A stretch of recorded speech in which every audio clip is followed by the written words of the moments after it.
अथ अष्टमो अध्याय। अर्जुन ने कहा, हे पुरुषोत्तम, वह ब्रह्म क्या है? अध्यात्म क्या है?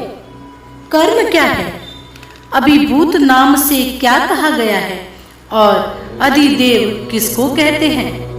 हे मधुसूदन, यहाँ अधियज्ञ कौन है और वह इस शरीर में कैसे है तथा युक्त चित्त वाले पुरुषों द्वारा अंत में आप किस प्रकार जानने में आते हैं?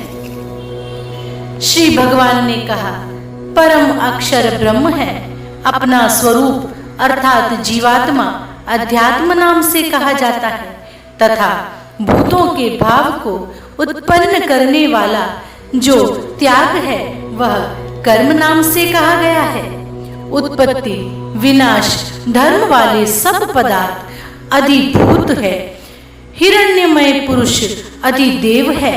और हे देहधारियों में श्रेष्ठ अर्जुन, इस शरीर में मैं वासुदेव ही अंतर्यामी रूप से अधियज्ञ हूँ। जो पुरुष अंत काल में भी मुझको ही स्मरण करता हुआ शरीर को त्याग कर जाता है वह मेरे साक्षात स्वरूप को प्राप्त होता है। इसमें कुछ भी संशय नहीं है।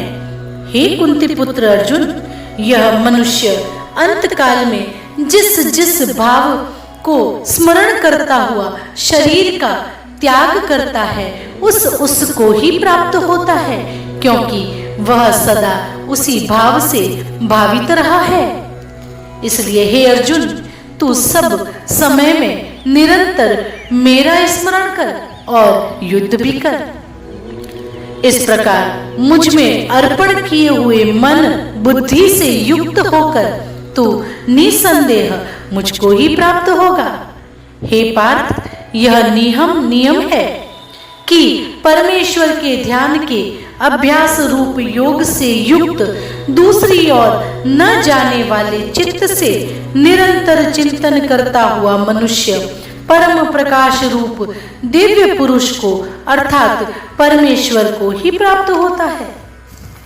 जो पुरुष सर्वज्ञ अनादि सबके नियंता सूक्ष्म से भी अति सूक्ष्म सबके धारण पोषण करने वाले अचिंत्य स्वरूप सूर्य के सदृश नित्य चेतन प्रकाश रूप और अविद्या से अति परे है, शुद्ध सच्चिदानंद घन परमेश्वर का स्मरण करता है, वह भक्ति युक्त पुरुष अंत काल में भी योग बल से भ्रुकुटी के मध्य में प्राण को अच्छी प्रकार स्थापित करके फिर निश्चल मन से स्मरण करता हुआ उस दिव्य रूप परम पुरुष परमात्मा को ही प्राप्त होता है। वेद के जानने वाले विद्वान जिस सच्चिदानंद घन रूप परम पद को अविनाशी कहते हैं, आसक्ति रहित यत्नशील सन्यासी महात्मा जन जिसमें प्रवेश करते हैं और जिस परम पद को चाहने वाले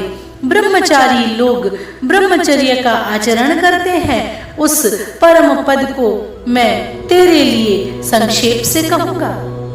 सब इंद्रियों के द्वारों को रोक कर तथा मन को हृदय में स्थिर करके फिर उस जीते हुए मन के द्वारा प्राण को मस्तक में स्थापित करके परमात्मा संबंधी योग धारणा में स्थित होकर जो पुरुष ओम इस एक अक्षर रूप ब्रह्म को उच्चारण करता हुआ और उसके अर्थ स्वरूप मुझ निर्गुण ब्रह्म का चिंतन करता हुआ शरीर को त्याग कर जाता है, वह पुरुष परम गति को प्राप्त होता है।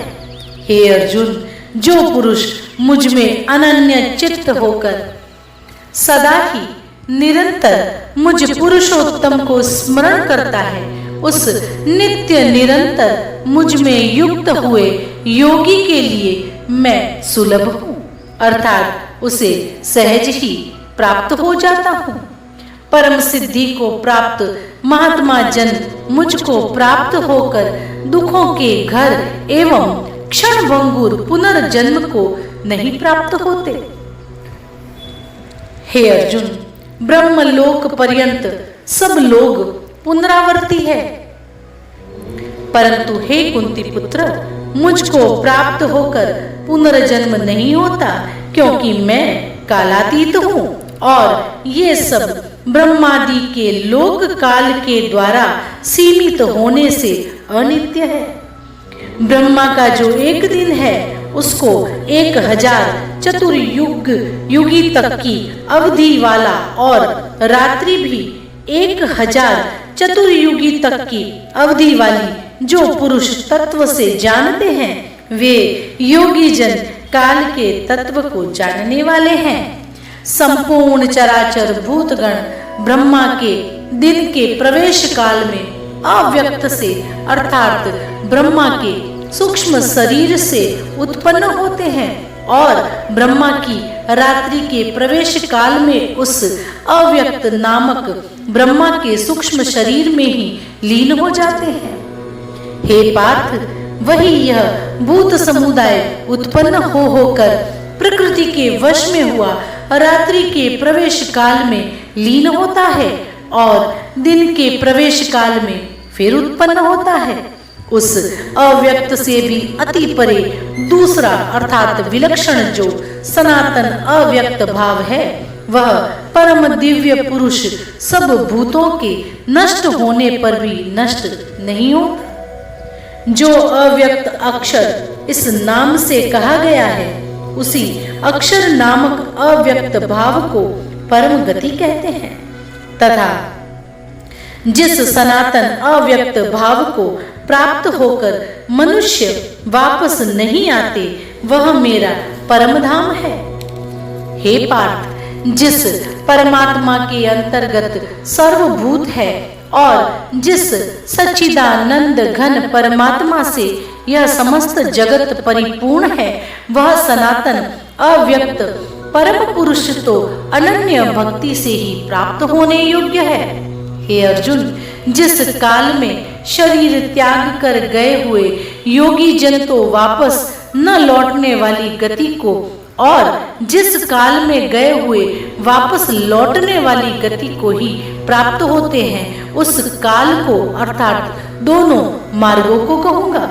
जिस मार्ग में ज्योतिर्मय अग्नि अभिमानी देवता है, दिन का अभिमानी देवता है, शुक्ल पक्ष का अभिमानी देवता है और उत्तरायण के 6 महीनों का अभिमानी देवता है, उस मार्ग में मरकर गए हुए ब्रह्मवेत्ता योगी जन उपयुक्त देवताओं द्वारा क्रम से ले जाए जाकर ब्रह्म को प्राप्त होते हैं। जिस मार्ग में धूमाभिमानी देवता है, रात्रि अभिमानी देवता है तथा कृष्ण पक्ष का अभिमानी देवता है और दक्षिणायन के 6 महीनों का अभिमानी देवता है, उस मार्ग में मरकर गया हुआ सकाम कर्म करने वाला योगी उपयुक्त देवताओं द्वारा क्रम से ले गया हुआ चंद्रमा की ज्योति को प्राप्त होकर स्वर्ग में अपने शुभ कर्मों का फल भोग कर वापस आता है। क्योंकि जगत के ये 2 प्रकार के शुक्ल और कृष्ण अर्थात देवयान और पितृयान मार्ग सनातन माने गए हैं, इनमें एक के द्वारा गया हुआ जिससे वापस नहीं लौटना पड़ता, उस परम गति को प्राप्त होता है और दूसरे के द्वारा गया हुआ फिर वापस आता है अर्थात जन्म मृत्यु को प्राप्त होता है। हे पार्थ, इस प्रकार इन दोनों मार्गों को तत्व से जानकर कोई भी योगी मोहित नहीं होता। इस कारण हे अर्जुन, तू सब काल में समबुद्धि रूप योग से युक्त हो अर्थात निरंतर मेरी प्राप्ति के लिए साधन करने वाला हो। योगी पुरुष इस रहस्य को तत्व से जानकर वेदों को पढ़ने में तथा यज्ञ तप और दान आदि के करने में जो पुण्य फल कहा है, उन सबको निसंदेह उल्लंघन कर जाता है और सनातन परम पद को प्राप्त होता है। ओम तत्सदिति श्रीमद् भगवद गीता सुपनिषत्सु ब्रह्म विद्यायाम योग शास्त्रे श्री कृष्णार्जुन संवादे अक्षर ब्रह्म योग को नामा 8वां अध्याय। राधे राधे। जय श्री कृष्ण।